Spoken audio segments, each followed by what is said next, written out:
182 games, 147 goals. Boro's 6th top scorer. It's Slaven Live.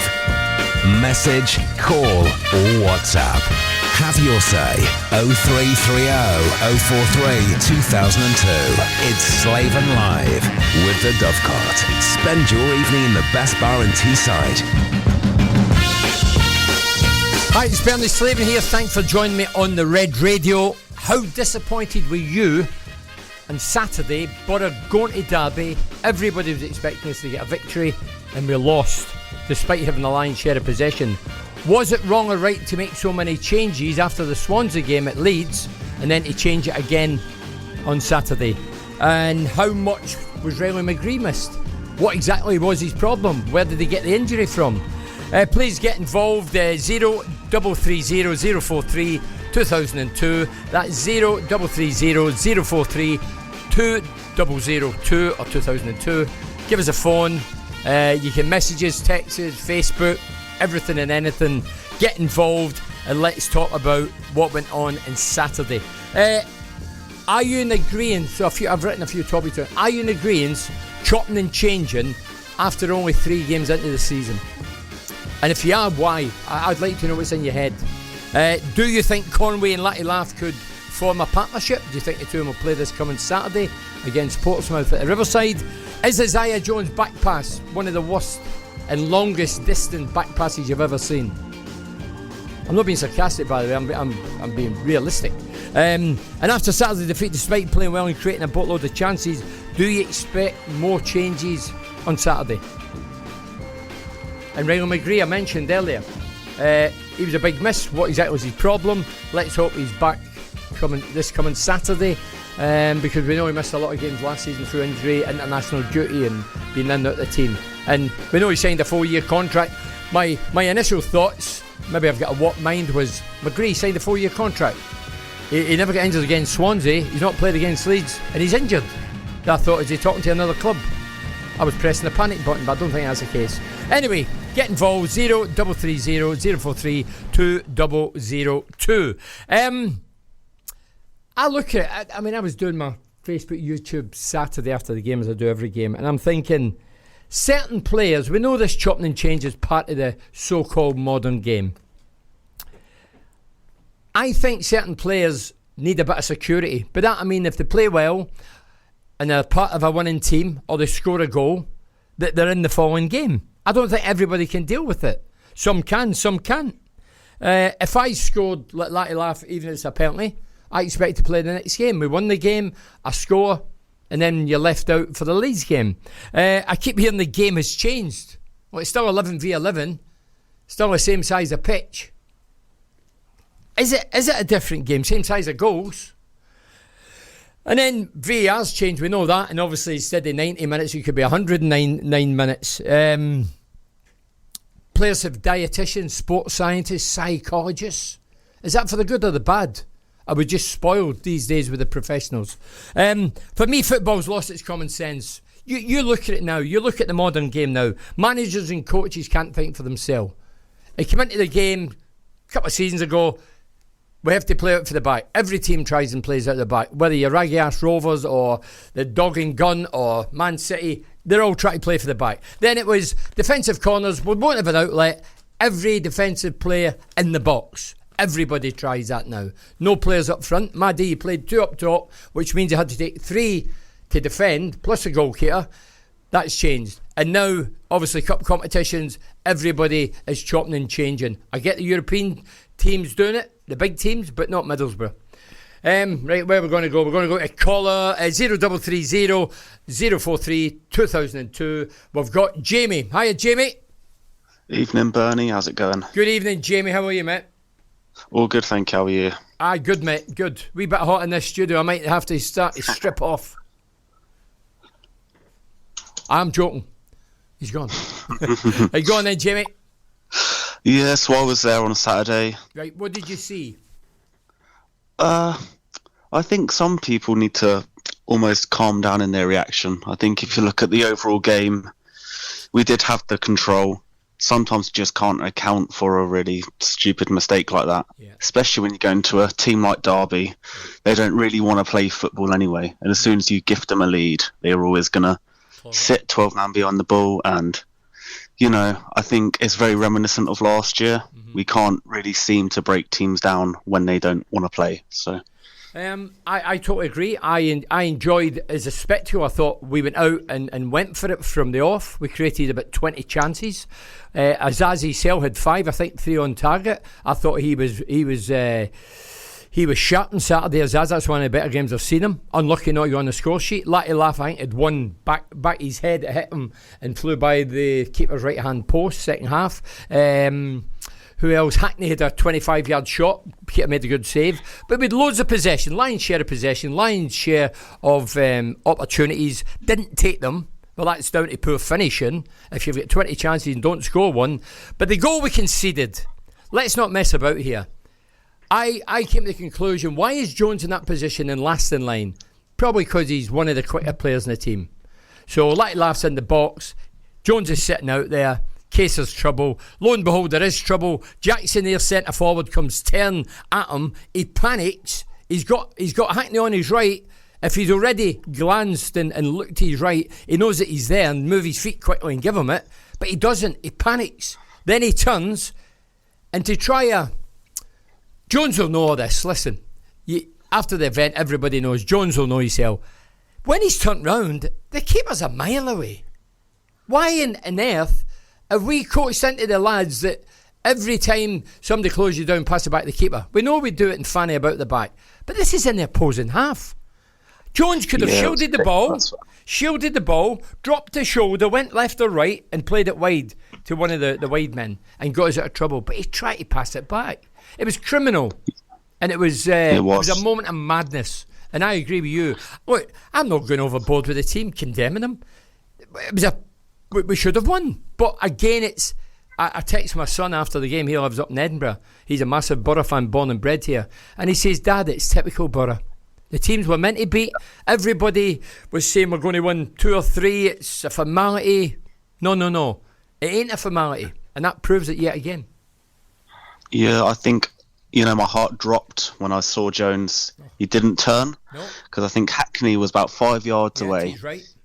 He had so many options, and it was just the kind of quick, easy option. It was just an awful even attempt from your own half. I don't think no one should ever coach to try it from that far. It's ridiculous. No, that was ridiculous. As I say, the lad will know, and hindsight's a wonderful thing, but he'll know, and he wouldn't have slept on it. Of mistake, aren't they? You can't condemn him for making a mistake. No, I would say to him, what on earth are you thinking? You must say that. Carrick must say that.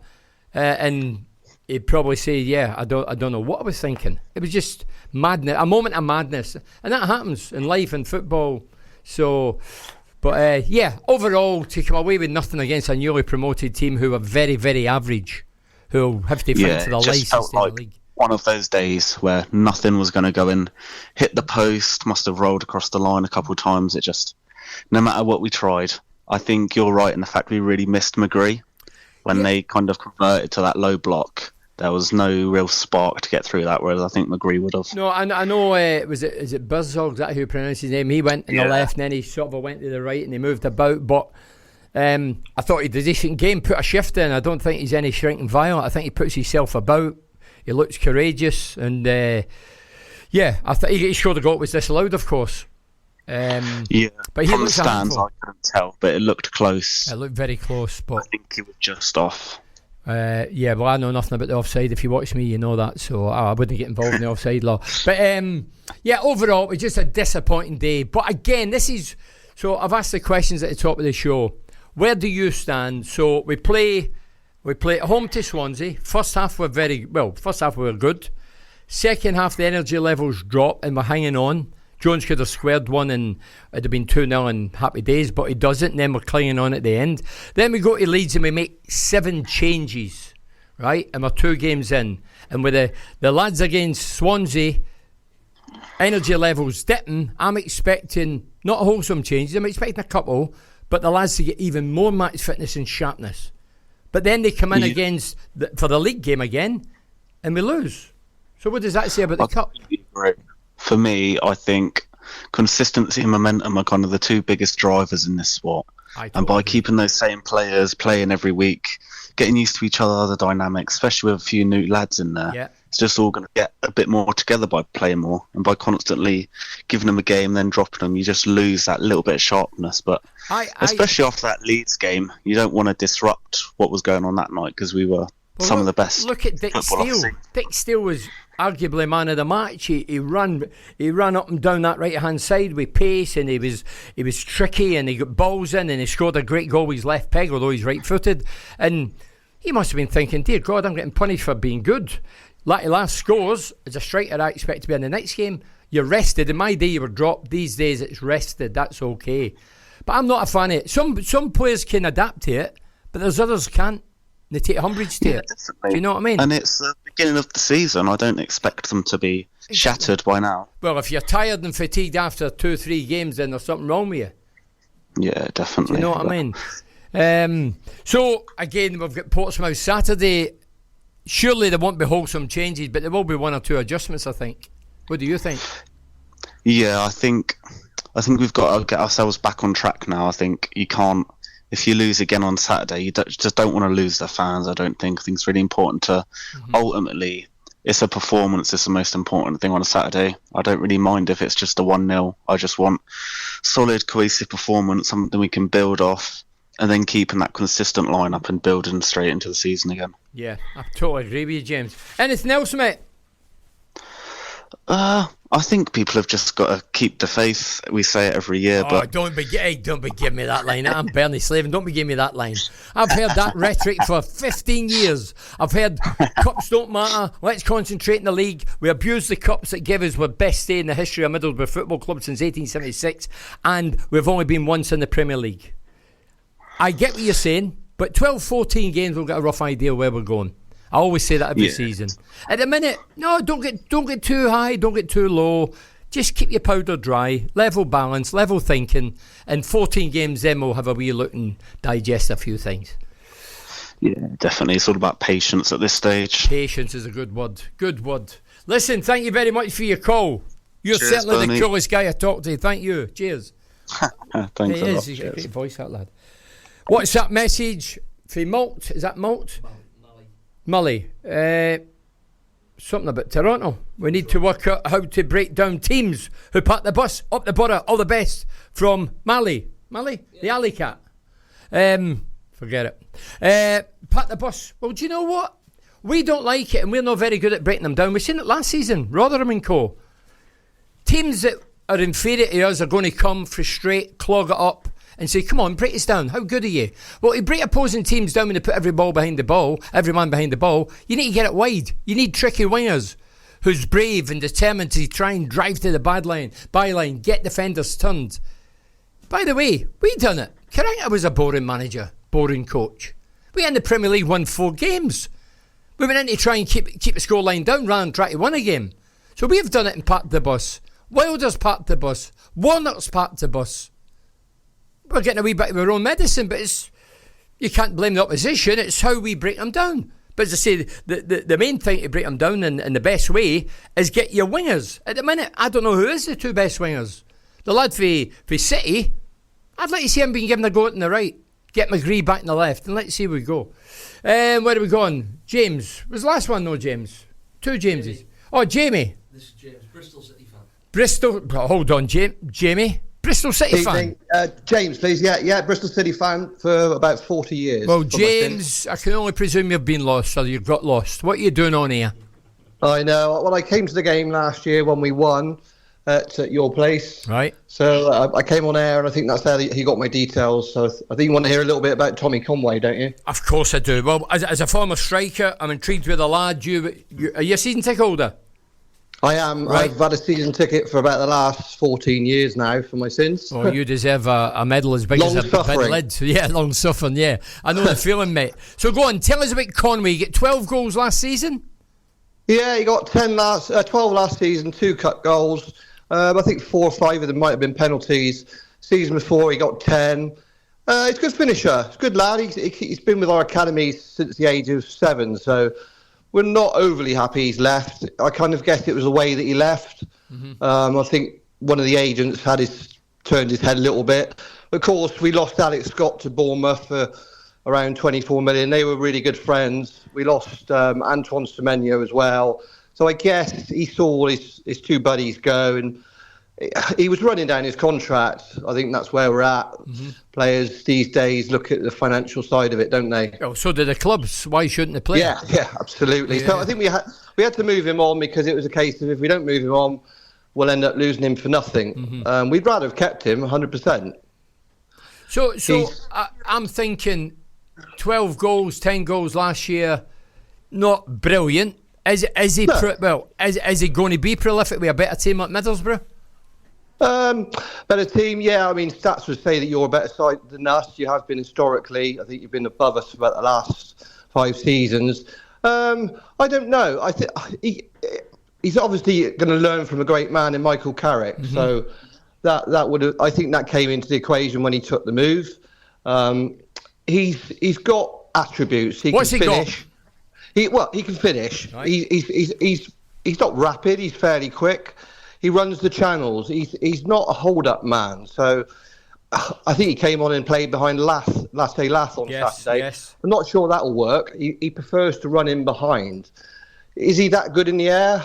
Not for me. He can finish in the air, but he's not a man that will win headers when the ball's pumped long. So he doesn't link. Has he got a trick? Has he got a trick? Got a player drop the shoulder, step over, whatever. Yeah, absolutely. Yeah, he's got a few tricks, definitely. Yeah, he's quite cocky. He can definitely finish. He's got a shot on him. I mean, he showed that against West Ham. So in the cup when we played West Ham, he scored in both legs. So you could argue that was against a better class of opposition than we normally meet in the Championship. Mm-hmm. So if he learns from the great man, he could do well. I would guess he's probably going to get you 10, 15 goals this season, would be my guess, but I don't know. That would be good going if you get 10, 15 this season, providing he plays the majority of games. Well, that's the thing. Will he play? Yeah, well, that's... as I say, our number 10, we've been chopping and changing for a number 10. You say that, and about your superior judgment, you've watched the lad. You're saying that he wouldn't really be able to play that role. But why couldn't we play Conway up front and put Latty Laugh behind, because Latty Laugh's super quick?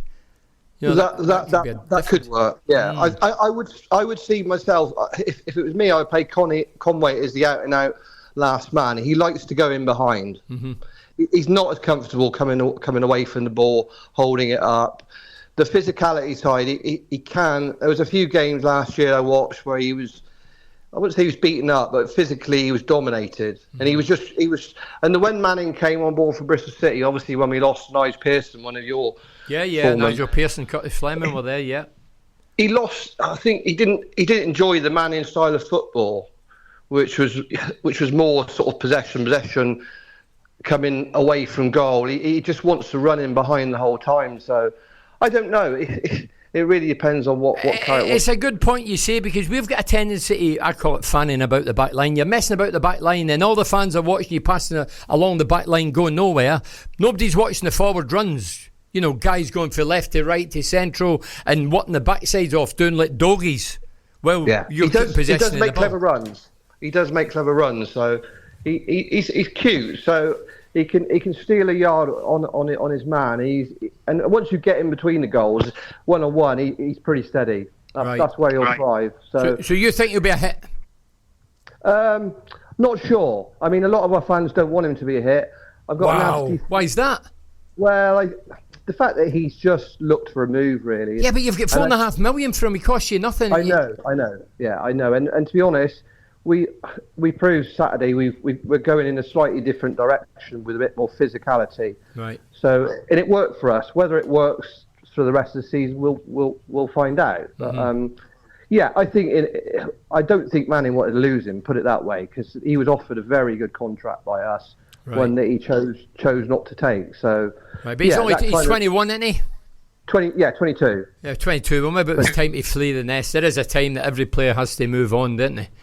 Yeah, you know I don't take this wrong way. I don't think Middlesbrough was his first choice. I think when he was angling for a move, it was probably Premier League. But I think the Premier League clubs now it's a big. We know that it's a huge jump, and they want instant players that have proven it either across Europe or with another Premier League club. They just don't want to take the risk. So, but the thing about football now, I know, and everybody, any announcer, knowledge in football, there's no loyalty at football clubs now. Players come and go every couple of years. Absolutely. Kids are fed up getting numbers and names on the back, and then they change the next year. And yeah, that's just the way it is now, isn't it? Yeah, but I'll be there on the 19th of October for the return. For the first fixture at your ground at the Riverside, so I'm looking forward to it. Well, if you see me, if you know what I look like, come and see me, and I'll put a bet on you. I'll be in the pub where you normally. Hold on a minute, I don't go into pubs. I'm a teetotaler. What are you on about, man? Of course you don't. No. Listen, thank you very much for your call. Cheers, and thanks for the update on the striker was just signed. 0330 2002 if you want to get involved. We're going to hit the break, turn this heating up a bit. It's not warm enough. Thank you very much. Yeah, we're back. If you want to get involved, 0330 043 2002. I'm looking here, I've got messages all over the place. Usual problem, not enough quality in the final third. Jones was awful. Matt Wetter says, get wide, yes. But we don't have that Archie Stevens or Ian Baird to get in the end of it, Bernie. I say you didn't mention me, you're right. No, what you're saying is right, Matt. It needs to be a special kind of delivery because we're all small up front. Saying that, Bazog, he looks a handful. Where is this? Ian says, get well soon, Gateshead Greg Ollie from a Darlington FC fan. Phil Back says, we need an outlet on the left-hand side. Front three on Saturday. This coming Saturday, but I think McGree, Buzzog, Hamilton behind Latty Laugh. So he's going for Michael Hamilton to go behind Latty Laugh. We ain't going to spend $4.5 million and this lad's going to be surplus. We're paying $4.5 million to get him in, surely. Bernie, we need to start playing going forward because we always play, go back to our keeper. It's not looking good. Anthony Netley. The thing is, Anthony, it's ingrained into our team. If you're in doubt or just pass it back to the goalkeeper. Now, we do that when we're 20 yards, 30 yards away from our own goal. But you do it in the opposing half. That's because it's ingrained in us. For me, it's nonsense. We were always taught, if in doubt, get it out. Don't pass it back. We're going to John Blower. Jim Blower. Jim the Blower. Jim Blower. Jim Blower. Yeah. Hello, Bernie. Hello, mate. You all right? Before I ask you a question, I'd just like to say my wife Anne and I enjoyed seeing the little fellow at the Globe. Janino. He was magnificent, yes. Was he? He was magnificent. Right, good on you. You enjoy the night anyway. Value for money, yeah? We did, yeah. We enjoyed that. Good. Right, good. Can you tell me, Bernie, why, you've discussed it a bit, why did we have 10 outfield players up near the penalty box when Jones made that howler?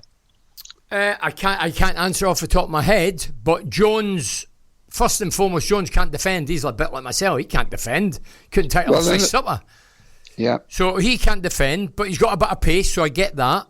But nobody can round a cover when the ball goes to Jones and he's getting closed down. Hackney's on his right. Now, Hackney by rights should go behind him just in case. Yeah. Just in case he goes by Jones. But instead of that, Jones gets control of the ball, turns and has an absolute moment of madness and tries to pass it back over half a pitch.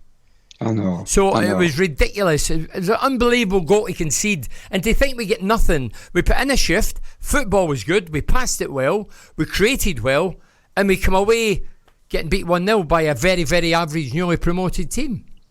Yeah, well, watching it on the TV as well as listening to the radio. Yeah. We absolutely dominated the match, didn't we? Oh, well, nobody can say otherwise. They'd be kidding ourselves on. We were by far the better team, had the majority of the ball, had the majority of chances, but because of one moment of madness, stupidity, immaturity, whatever you want to call it, we get beat 1-0. And how would you have liked the wingers shooting all the time like Jones does instead of passing to in your day? I'll be honest, I would strangle Jones. If he wouldn't have passed that one the other week there, but the Swansea game last week Saturday, I would have strangled him. I would have certainly given him an ear bashing. I'd have went and told him, pointed the finger and gave him it good and proper. Don't get me wrong, my teammates used to do it to me. But I'd have probably scored it. Jones missed it. Once you miss it, then you have to hold your hands up and take whatever comes your way. No, you've got to pass in them situations. You do. The top players do. A goal. Yeah, the top players do. So, yeah, frustrating. But Jones is there. Jones at the end of the season, I've not looked at last season, but Jones at the end of this season, if he plays majority of games, will be judged on how many crosses he's put in and service and how many assists. Yeah. That's what he's going to be judging. That's what he should be judging. When he's in the last third, finish with a cross or a shot. But you have to get balls in for the forward-thinking players, like Laughing Co. But you need to get them in early. There's no good taking a touch and another touch and then passing it back and getting it. But it's just frustrating. Well, I still have confidence in Michael Carrick ever since he joined. So I think most of the Boro fans are all behind him. Listen, I'm a Michael Carrick fan. If I wasn't, I would say it, but I'm a Michael Carrick fan. He's the guy who gave us the best football for 30, 40 years that I've witnessed 2 seasons ago. Last season was hit and miss, a wee bit frustrating. I don't think he get the backing that he was hoping for and had to sell 1 or 2 players, but it looks as if everybody's on board with him now and try to help him. And Michael Carrick, I'm sure, will do very well this season. I'm confident of that. It was nice to see yourself alongside Mugger on the pitch last week. Yeah, myself, Mugger and Matt Proctor. Mugger Prox, he's one of the greatest guys I've met. Mugger's a terrific guy, great individual, human being. I actually met him because on the back of that, he goes for a coffee every day, most days, and he says, why don't you and Proc come in and surprise us one day? So we did on Friday with a couple of hours natter, and his enthusiasm and passion, and boy, he was buzzing. He was in great form, so I was delighted about that. Yeah, Mugger's a great guy. So yeah, one of the greatest. Yeah, Mugger is one of the greatest. Don't you worry about it. Wore the shirt with pride. Probably was on peanuts like the rest is. Was loyal to the club. Didn't jump ship first opportunity. He stayed, and then he was shipped out to Celtic, wasn't it? Yeah, Celtic. That's right. I remember he get shipped out. Ripley gets shipped out. I get shipped out. Parkinson gets shipped out. As did Proctor.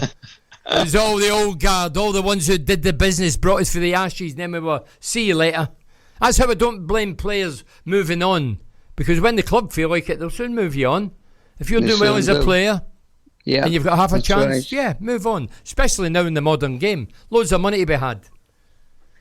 You spoke to my son at Graham's wedding at Harrogate a couple of weeks ago, Graham Bandero. Yeah, I was at Graham. Simon, you spoke to Simon. Oh, did you? Is that your son? Yeah, lovely. That's my son, Simon, yes. A lot of good people. Bandy only deals with good people. Oh, Graham. Is he one of the Harrogate hounds then?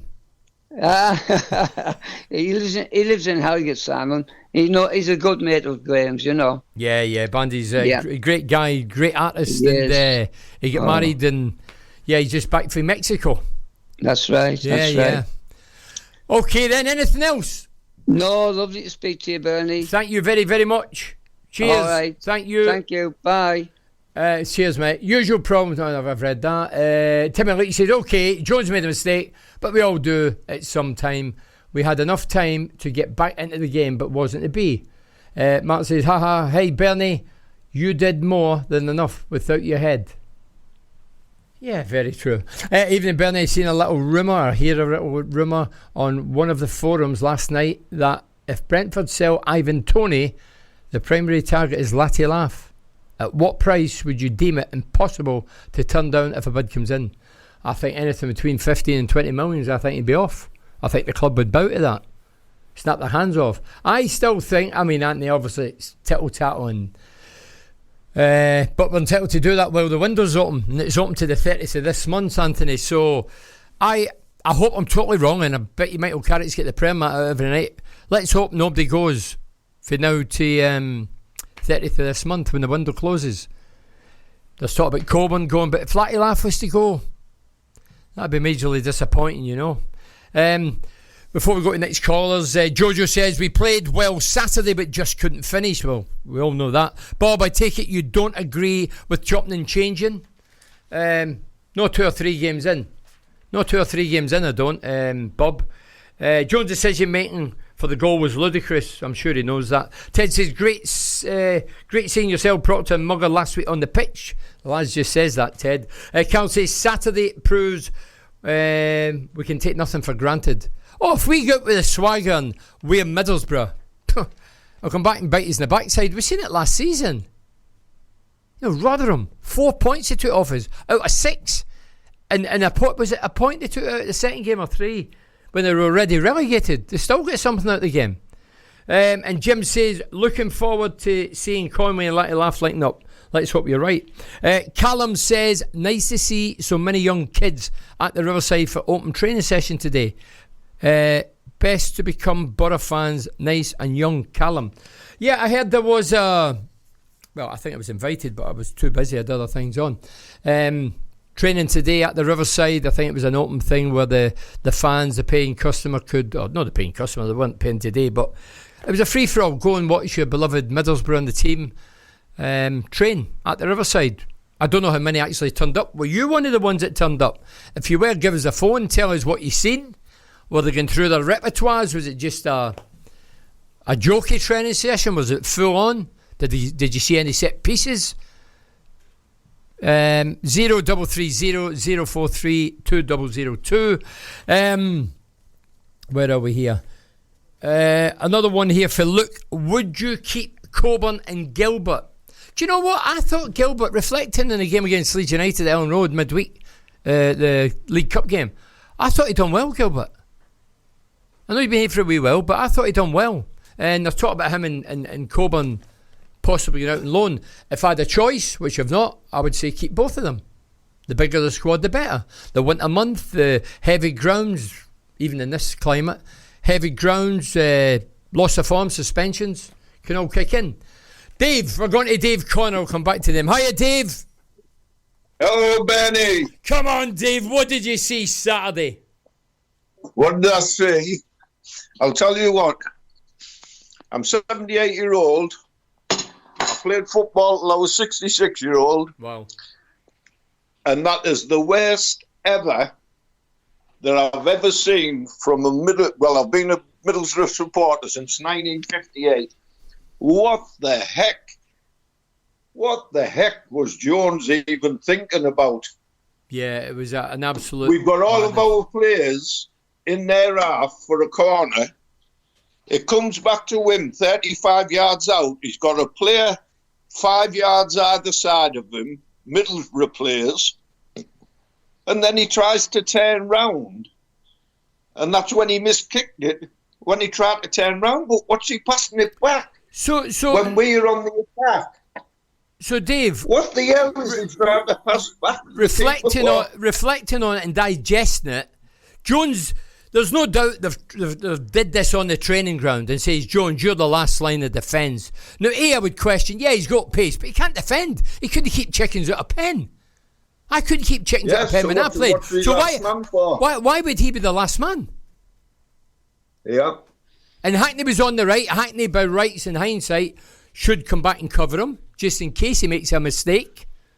But he does it, he stays square, hoping that Jones sees him and he's got the vision to get out his feet and play it first hit, play it two touch. But he did neither. And when he turns and hits it, dear me, the lad Jackson must have thought it was his Christmas. Although he had a lot to do, he still had half a pack to run and a keeper in front of him. And the next thing is, our keeper didn't really commit himself to even go down, to even get to the ball. Do you know what? He's probably that much in shock. I thought as a keeper, I played in goal all my life. Right. And I thought as a keeper, the least he would have done was went and spread himself. Mm-hmm. And the lad just sidestepped him. He didn't commit himself to the ball whatsoever. I'm still saying Jones was the one who's responsible, but the keeper, he didn't commit himself to actually going for the ball. Well, about your superior knowledge being a former goalkeeper, but yeah, I looked at it and I thought, as a keeper, you're staying upright. You know, he could slip the ball past you, or he's going to go around you left or right. And obviously opted to go around him. Yeah, he didn't make much attempt, but I think Dieng let us all watching and his teammates was just so stunned. Yeah. He couldn't believe that such a ludicrous thought had entered the mind of Jones to play it back when he's in the opposing half. It was unbelievable. But the other thing is, umpteen times now, when we've been at the Riverside, I only watch the away games on television. And going to the live games, 9 times out of the 10, when we're attacking, Ding is only about 10 yards from the halfway line. Yeah, and this occasion he wasn't. Yeah. So what does that tell you? It tells you that Jones, when the ball's coming out, he has to turn round and look, knowing that there's nobody behind him, and see how far they hang. He must, obviously the camera follows the ball. I bet you Jones hasn't looked. He's passed it blind. Well, he hasn't, because that's immature, unprofessional. He was only half 10. That's like what he was half 10 when he was picked it. I says this on Saturday on my Facebook or whatever. It's like walking over the road and no looking left or right and gambling. You're going to walk over. You might get hit with a car, you might not. Might be a double-decker bus, but you're just going to walk. You're going to gamble. What are you laughing at? You know what I mean? It's like that. He's passing it blind. He's not looking. Yeah. But as I say, he's got the flag, and hey, he deserves it. But he should never be in that position again. As last man. But having said that, Bernie, the amount of chances what we had in that game, but near enough they were all long shots. Their keeper got man of the match. Yeah, he did. But the majority of the shots were from well outside the penalty area. That's because we didn't get behind them and get them turned. We were playing in front of them. They were quite content in doing that, and they were fairly good at it, to be fair. But you're right. The shots, couple of shots for, as I said, 4 or 5, but a couple of shots in target were long distance. One the side foot, he went for the right hand corner. Then another one towards the left hand corner. The keeper saved it. Hackney had a great shot second half, saved with the keeper for 25-30 yards. So you're right. The majority of opportunities were long distance, and the reason for that was we weren't getting behind them on the flanks, couldn't get them turned, and then there wasn't enough balls played early doors. When you get a ball. Look at Beckham. Well, the other laddie who let us down quite a bit was Engel. Mm-hmm. The amount of times he got forward, but then, similar to Jones, he doesn't appear to know when to cross the ball. Yeah. See, he was getting forward, Engel, but then there was no end product. These guys that's playing wide at the minute, they should get Beckham. And I'm saying Beckham because Beckham obviously was a great player, England international. But Beckham would barely beat a man. He would get the ball out his feet, whip it in. Even just over the halfway line. He would hit the space and let the forwards gamble and run onto it or time it. And that was a gift. It looks simplistic, but they say football's a simple game played with simple people, and a lot of the times it is. But get the ball in early doors. It's taking a touch and another touch and running up a one-way street and then having to turn back and play it back. You're just killing it, especially when everybody's congested in the opposing half. Yeah. Do you know what I mean? Yeah, it was frustrating. We played well, but frustrating result. Well, on Saturday we've got Portsmouth, so hopefully we can get back on song, as they say. Another newly promoted team. Yeah. I seen their second game. I think they were 3-3 against Leeds, so they scored a few goals at Ellen Road, which is no mean. We scored 3, but so did they. So it should be a good game. Yeah, that's how you see it, because you've got Leeds who were the favourites for going up, but they conceded 6 goals in 2 games. Yeah, and we've only scored 1. We've scored none in open play in 2 league games. Yeah. They start banging them in. I'm sure it'll come. I think we've got a lot of strikers now, and as long as we can get the service, every team's not going to clog it up and frustrate. Some teams are going to have a go at us, and that's when we can get in behind them. Look at Leicester last season. We went to Leicester. There wasn't one person on the planet I don't think would have given us an earthly going to Leicester, and we go and beat them in their own backyard. That's typical Boro. Yeah. Typical Boro.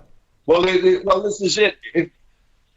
I'm a strong believer in attack is the best form of defence. I agree with that as well. And we've got players who can get the ball forward. But unfortunately, I'm not going to say 9 times out of 10. I'd say 8 times out of 10. Jones can beat a man, but he hasn't got a clue when it comes to crossing. Well, who's at fault for that? Carrick must tell him. The players, I'm sure Aileen gives him a rollicking now and again. Let's go back a few seasons ago. Adam Traore. Yeah. He used to run about like an headless chicken. I agree. One of the fastest lads on 2 feet. I agree. And what did Pulis did? Pulis made him change the wing so as he could shout at him continuously. Yes. And the lad became a multi-million-pound footballer. You know. Excuse me. Yeah. And you just think to yourself, well, it's like you just said earlier, who's actually coaching these people? Well, surely to God, like when we had Giles here last season, he got down and he whipped that ball across, and that's how we were getting the goals. That problem you got all. I don't know what the records show, Bernie, but I wonder how many assists Giles actually had. Oh, I think he had more assists than anybody else. Yeah, I think he had more assists than anybody else. It was like the days of Adam Reach. He used to just get down that wing and whip it across. And then Bueller stopped him. Once you get the halfway line, you're going to stop and you're going to tap it inside. That was the end of Adam Reach. The thing is as well, because we've got small forwards, we need to whip them in early. That's another reason to whip them in early.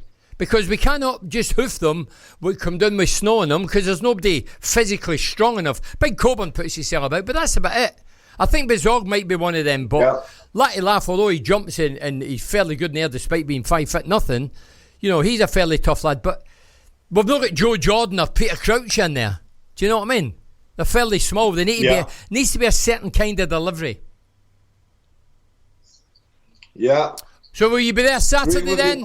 We're going to hit the break. Will you be there Saturday, big man? I'll be there. Okay, Mike, bump into you. I'll see you at the ground. Cheers. Oh, and by the way. What? Happy anniversary for last week. Thank you very much. Cheers. See you later.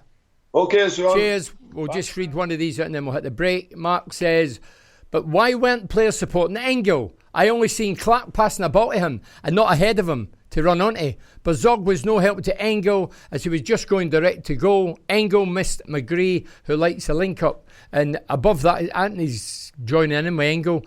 Can't cross the ball if they don't pass the ball to him. The amount of times he was free and didn't receive the ball became a joke. Do you know what? I've said this before. Peter Davenport came from Man United. £1 million, a lot of money back then. I got moved to the left wing. I used to say to the players at half time and Bruce Rear, is the park on a slope? Every ball went to the right. Do you know what it is? The majority are right-footed, and it's easier to get on your good foot and play it to the right than get onto your gummy foot, which is your left, and pass it. That's what happens. I'm defending Engel. Anyway, we're hitting the break. 0330 043 2002. Give us a phone. Stop messing about. We're running out of time, and I'm sweltering. We've had a good day. Enjoy your meal. 0330 043 2002. We're running out of time. There's one here. I can't see a name, but I'm just going to read it out. Do you think that the concussion sub-rule will be abused by teams? Surely an extra player with fresh legs is an unfair advantage. I understand the safety aspect, but some could abuse the rule. I've no doubt. Whenever there's a rule, if there's a way around it, off or on the pitch, people want to exploit it. So I've no doubt that would happen. We're going to Mohammed. Hi, Mohammed. Hiya, Bernie. You all right? Hi, Mohammed. You all right? Yeah, disappointed that we lost to Derby to a freak mistake. Well, it's a stupid mistake. You can call it freak, but it's very, very... It was I don't think Jones will make a mistake like that again in his footballing career. It was just a moment of absolute madness. And I bet that lad couldn't believe it, the lad Jackson in their team, that Jones passes Bernie, I fully agree with you, but hopefully it's still early days, but I believe Boro will be up there this season. Yeah, what do you think we'll finish, Mohammed? What are you thinking? I'm not being funny, but I think the top two are our aim, and I think we will get it, but I think Burnley are very, very favourites. Yeah, that's a fair point. I watched Burnley last couple of games. Boy, they look strong, they look quick, they're direct, skillful, score goals. I watched Wilder, dare I say it. I watched Wilder Sheffield United. I think they drew it the weekend, but they won the first game, and I watched their games as well. There's going to be, I reckon there'll be about 10, 12 teams clamouring for 6 positions, and I'm sure we'll be one of them. I think top 6, Mohammed. At the minute, let's see what happens opening 14 games and then up to Christmas and see what movement in January. I know we're jumping the gun, but if we can keep every player, get to January, add maybe 1 or 2 more, don't let anybody go, why couldn't we be top 2? Definitely top 6. Definitely, Bernie, and I have to say, Steve Gibson has put his hand in his pocket. He's funded some good signing. I'm looking forward with Conway. He will hit the ground running, and I believe we will be up there. But it's early days. We have to just take each game as it comes. Yeah, I keep saying to Boro fans, I was like as a player. You have a good day, you keep your powder dry, you keep calm, keep your feet on the floor. Draw the next game, win the next one. Just keep it cool, and don't get too up or too down. Just stay composed and let's roll with it and let's see where we end up. But come January, we'll definitely have a fair idea as to where we're heading. You know, but we've got some good players. We seem to have bought well this summer. There's not a lot left, so yeah, things are looking good. I'm delighted, like you say, the lad Conway's come in. I think it was important to get another striker in. But just let's hope and pray that nobody will leave before the window on the 30th of this month. Yeah, Bernie, I fully agree with that. But the other thing is we have to go up this season. If we don't, I fear the worst next season because our key players will end up leaving. I think that's a fair point as well. I think that makes sense. You know, if we're geared up now to really go for it. Michael Carrick first year, very unlucky. Last year, disappointing. But for Latty Laugh, the season would have been over. The wee man was on fire. And then this year, everybody knows what the ambitions are. And the players we've brought in tells you that we're ambitious. If we'd have sold a Latty Laugh or Van der Berg or Hackney, then you think, well, no real statements of intent. But we've kept those guys. And I'm sure there's envious eyes looking at them. You know what I mean? Yeah, I fully agree with what you're saying, Bernie, and thank you very much for speaking with me. I don't have anything more to say. Okay, Mohammed, thank you very much for your call. Cheers, much appreciated. Thank you. Cheers. I'll read a few of these out. We've only got 2 minutes. It's flown in. Where are we here? Reggie. It's not Reggie Cray, is it? Reggie or Ronnie Cray. You know who they are, don't you? I expect Latty Laugh to hit 20 plus this season. How many did you get in the season? What was your best season, Bernie, for Reggie? Oh, I know what it is. You should know. Learn the history of your club. I'm not going to sit here and tell you what I was on. Go and do your homework. Willie. Was it Big Willie or Wee Willie? I'm just asking for a friend. What do you what do you make of these 12:30 kickoff, Wolfman? Well, I tell you what, Big Willie, Wee Willie, it's a joke. The clubs benefit. The Sky and the industries benefit, the fans don't. I heard somebody saying the book for Cardiff 12:30 kickoff. I'd tell them to sling the hook. It's a joke. No consideration for the fan, never has been. They pretend there is, but both are in bed with each other. I'm not talking about Middlesbrough, I'm talking right across. Every club's in bed with the TV rights because they're getting the money. But the fans are the one that's getting abused. But on the flip side, the club's having to get a gun at your head, or Sky's got a gun at your head. You pick or choose whether you go or not. And it's disrespectful to the fans for me. Oh, hey, end of the show. I'm just going to read the last one. Who's this for? Teddy boy. This guy sitting in front of me is a Teddy boy. Ted says, I heard this story about Roy Keane that made me laugh. Yeah, we'll leave that for another night. Anyway, thanks very much for getting in touch. It's been a good show. I've enjoyed it. Good to the season be back. Get rid of that England rubbish. You know what I mean? Tell you what, are you ever going to win a cup, you lot? Again, I'm asking for a friend. Anyway, we're over. If you want to get involved to anybody at this station, the Red Radio at 0330 043 2002. Get in touch. I'm back next Monday as always, hopefully discussing a victory with Portsmouth. I'm sorry I'm rambling on, but this big guy sitting starkers in front of me. I need to get the police. Where's the police? Cheers, up the Boro.